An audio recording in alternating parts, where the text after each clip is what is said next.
আসসালামু আলাইকুম। সংবাদে আপনাদের সবাইকে স্বাগত জানাচ্ছি। আমি ফিরোজ তোহা। শুরুতেই সংবাদ শিরোনাম। বাংলাদেশের সর্বশেষ গুরুত্বপূর্ণ আপডেট সংবাদে আপনাকে স্বাগত। শুরুতেই সংবাদ শিরোনাম, পরে বিস্তারিত। শুরুতেই জানিয়ে দিব, বাংলাদেশের চেয়ে হাসিনাকে প্রাধান্য দিয়ে এবার বিপাকে পড়েছে ভারতের প্রধানমন্ত্রী নরেন্দ্র মোদী।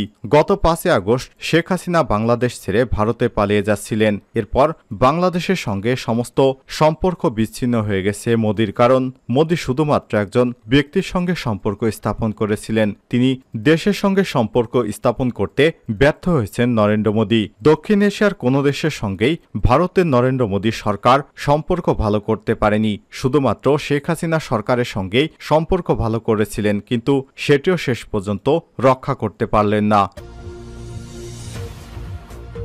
এরপর জানিয়ে দিব, নতুন শিক্ষা সচিব নিয়োগ। শনিবার জনপ্রশাসন মন্ত্রণালয়ে এক প্রজ্ঞাপনে সব তথ্য জানানো হয়েছে। নতুন শিক্ষা সচিব হিসেবে ডক্টর শেখ আব্দুর রশিদকে চুক্তিভিত্তিক নিয়োগ দিয়েছে অন্তর্বর্তী সরকার। এবারে জানিয়ে দিব, নিয়োগের 3 দিন পরই জননিরাপত্তা থেকে সরানো হলো সচিব মোকাব্বিরকে। নিয়োগের মাত্র 3 দিন পরই স্বরাষ্ট্র মন্ত্রণালয়ের জননিরাপত্তা বিভাগের দায়িত্ব থেকে সরানো হলো জ্যেষ্ঠ সচিব মোহাম্মদ মোকাব্বির হোসেনকে। এদিকে অবসরে যা 5 কর্মকর্তাকে চুক্তিভিত্তিক নিয়োগ দেওয়া হয়েছে।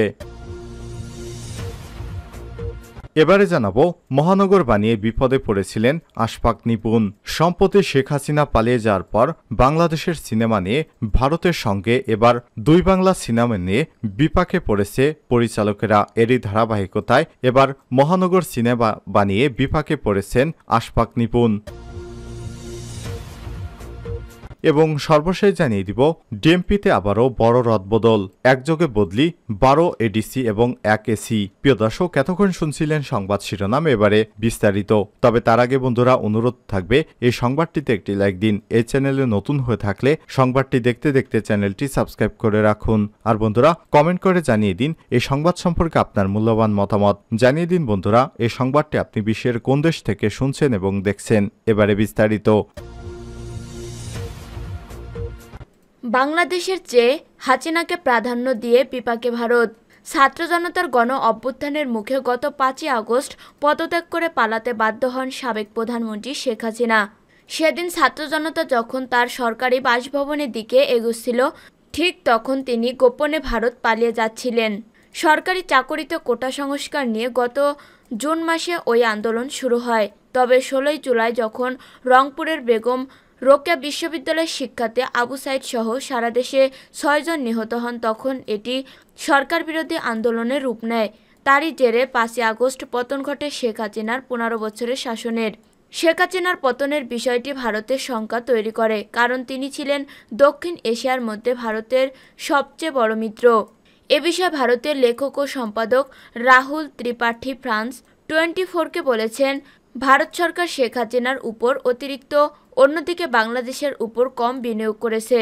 আর এ কারণেই দেশটি এমন সংখ্যায় পড়েছে। ফরাসি সংবাদ মাধ্যমটির প্রতিবেদনে বলা হয়েছে, গভীর সম্পর্ক গড়ার জন্য ভারতের প্রধানমন্ত্রী নরেন্দ্র মোদী ও বাংলাদেশের সাবেক প্রধানমন্ত্রী শেখ হাসিনা উভয় নিজ দেশে গণতন্ত্রের পশ্চাদপসরণকে উপেক্ষা করেছেন।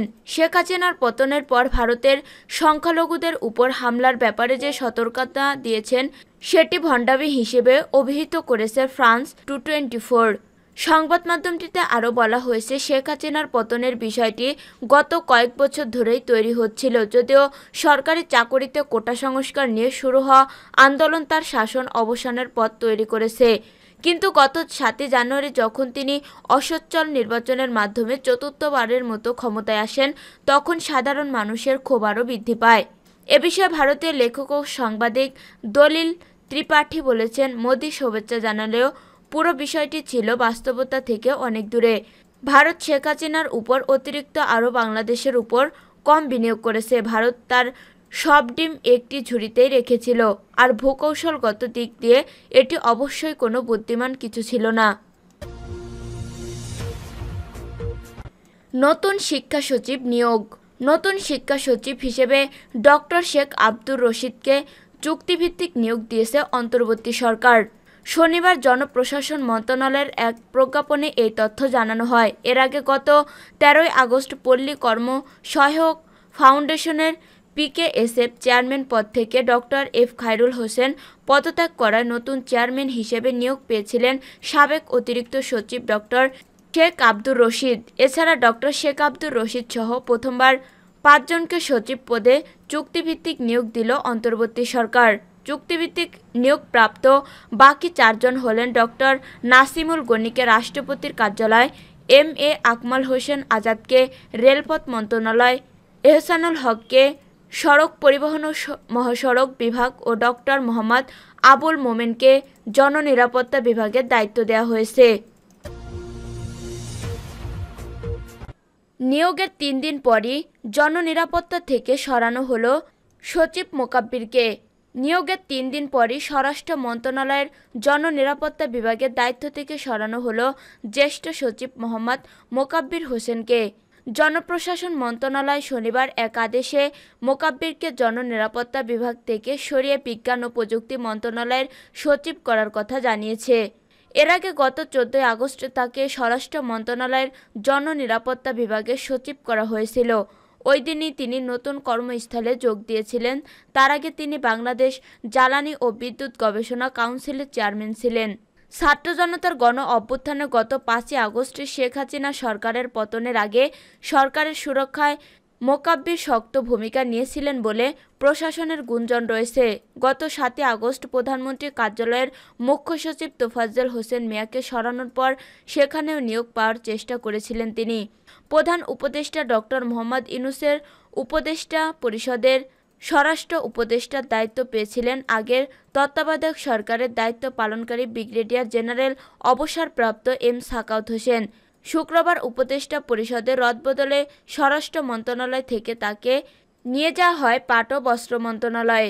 এদিকে জনপ্রশাসন মন্ত্রণালয়ের আরেক আদেশে শিক্ষা সচিব মাধ্যমিক ও উচ্চ শিক্ষা বিভাগ সলেমান খানকে পরিকল্পনা কমিশনের সদস্য করা হয়েছে। অবসরে যাওয়া ৫ কর্মকর্তাকে চুক্তিভিত্তিক সচিব নিয়োগ। অবসরে যাওয়া ৫ অতিরিক্ত সচিবকে চুক্তিভিত্তিক সচিব হিসেবে নিয়োগ দেওয়া হয়েছে। শনিবার ১৭ আগস্ট জনপ্রশাসন মন্ত্রণালয় থেকে এ বিষয়ে প্রজ্ঞাপন জারি করা হয়েছে। তাদের মাধ্যমিক ও উচ্চ শিক্ষা বিভাগ, সড়ক পরিবহন ও মহাসড়ক বিভাগ, জননিরাপত্তা বিভাগ, রেলপথ মন্ত্রণালয় ও রাষ্ট্রপতির কার্যালয় জনবিভাগে সচিব করা হয়েছে। অবসরপ্রাপ্ত অতিরিক্ত সচিবদের অন্যান্য প্রতিষ্ঠান ও সংগঠনের সাথে কর্মসম্পর্ক পরিত্যাগের শর্তে যোগদানের তারিখ থেকে ২ বছরের জন্য চুক্তিতে এই নিয়োগ দেওয়া হয়েছে। অবসরপ্রাপ্ত অতিরিক্ত সচিব ডক্টর শেখ আব্দুর রশিদকে মাধ্যমিক ও উচ্চশিক্ষা বিভাগের সচিব মোহাম্মদ এহসানুল হককে সড়ক পরিবহন ও মহাসড়ক বিভাগের সচিব করা হয়েছে।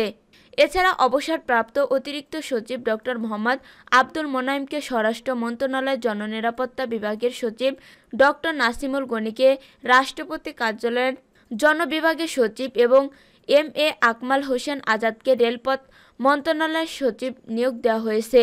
আওয়ামী লীগ সরকারের পতনের পর দায়িত্ব নেওয়া অন্তর্বর্তীকালীন সরকার সম্প্রতি এসব মন্ত্রণালয়ের সচিবদের চুক্তিভিত্তিক নিয়োগ বাতিল এবং কাউকে অন্য মন্ত্রণালয়ে বদলি করেছে। ডিএমপিতে আবারও বড় রদবদল। ঢাকা মহানগর পুলিশের ডিএমপি আবারও বড় রদবদল করা হয়েছে। এবার একযোগে ডিএমপির অতিরিক্ত উপপুলিশ কমিশনার এডিসি পদ মর্যাদার ১২ কর্মকর্তাকে ও সরকারি পুলিশ কমিশনার এসি পদমর্যাদার ১ কর্মকর্তাকে বদলি করা হয়েছে। শনিবার ১৭ আগস্ট পুলিশের মহাপরিদর্শক আইজিপি মোহাম্মদ মইনুল ইসলাম স্বাক্ষরিত এক প্রজ্ঞাপনে এই বদলি করা হয়েছে। আদেশ অনুযায়ী ডিএমপির অতিরিক্ত উপপুলিশ কমিশনার মোহাম্মদ এনামুল হক মিঠুকে অতিরিক্ত police super in service training centre পিরোজপুরে বদলি করা হয়েছে।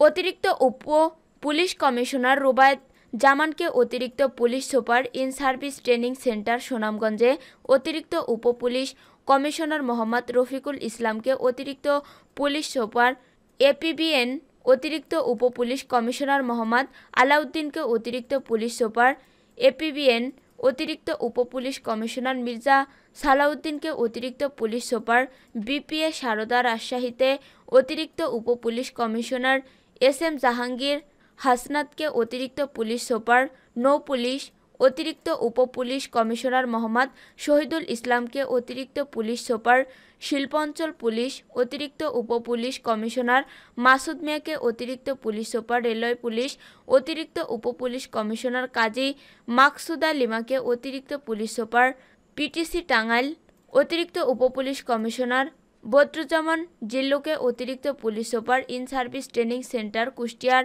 অতিরিক্ত উপপুলিশ কমিশনার খন্দকার রবিউল আরাফাতকে অতিরিক্ত পুলিশ সুপার, র্যাব অতিরিক্ত উপপুলিশ কমিশনার মোহাম্মদ ইলিয়াস হোসেনকে অতিরিক্ত police super, range DIG office রংপুরে বদলি করা হয়েছে। এছাড়া ডিএমপির সরকারি পুলিশ কমিশনার মাহফুজুর রহমানকে সরকারি পুলিশ সুপার, বিপিএ সারদা রাজশাহীতে বদলি করা হয়েছে।